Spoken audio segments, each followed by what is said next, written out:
Senate. Yes. Kake wacho ni judiciary be nitiere gimino ni Judiciary Committee on Elections. Yes. JC. Ma bende mago one of stakeholders moluoro wach yiero ne. JLAC through the Mane Senate, Gimane National Assembly, osebedo ka rich sana on IEBC konyruok gik machalo kaka electoral reforms. Inya paro ne nitiere NADCO ne nitiere proposals. Ingeni NADCO emonyuolo this IEBC Act ma sani matiyone. To gima timore en ne gisebedo ka giromo makata mana last 2 weeks. JLAC mar Senate ma jakome en Hilary Sigei noluongo all stakeholders on election. Ka gipenjo ne to time is short.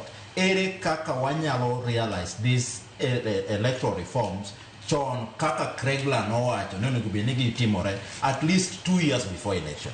Maji no pudo pachgi mo ng'ato ka ng'ato nowacho kaka inyalo time e yo mapiyo. Ma adieri everybody is in agreement.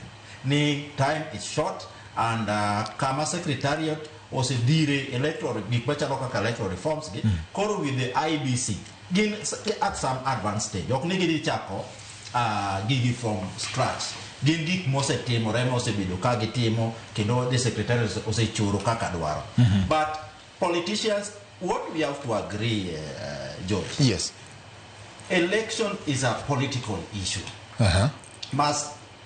The stakes are very high. Because gine magi govern everything. Ma adieri siasa to nyaka goe matin. Kinyalo somo kata mana gima Judge Thande no wacho. Ngama inyore sami ko siasa ne ki tude gi wach mar Judge Thande. Gima duong en ni sama tuodi to lume matimore nade ema inyore. Japiny to nyaka ire matin. Miluongo ne collateral damage. Koro mano tadieri inyalo neno ni jogi endi nyaka tuomre matin nikech ing'eyo ni adwa nyisi ni nyaka ne wachak yiero 1960s.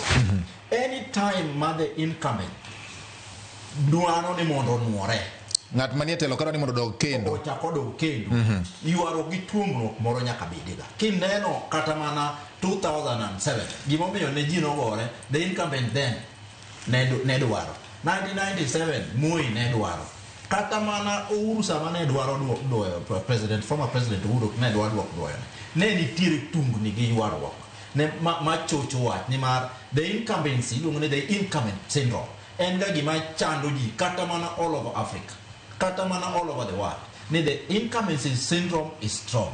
To gimomiyo sani e marwa ni is strong. Ingeni out of kiwe kata president madhinuoye madwaro mondo. Yes. Out of 47 governors, 35 did for the second term.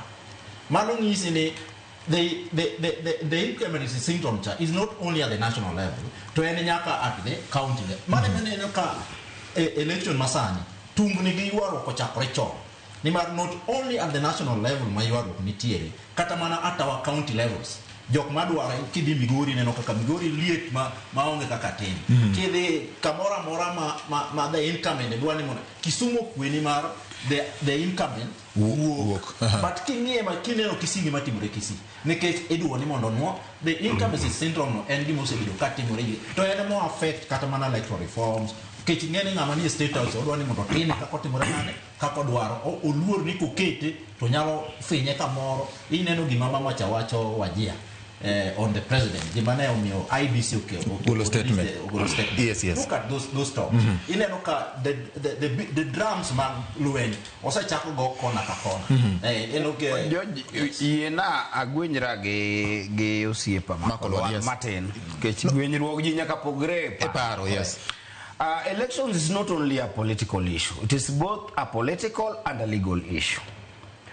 And the issue of incumbency should never and can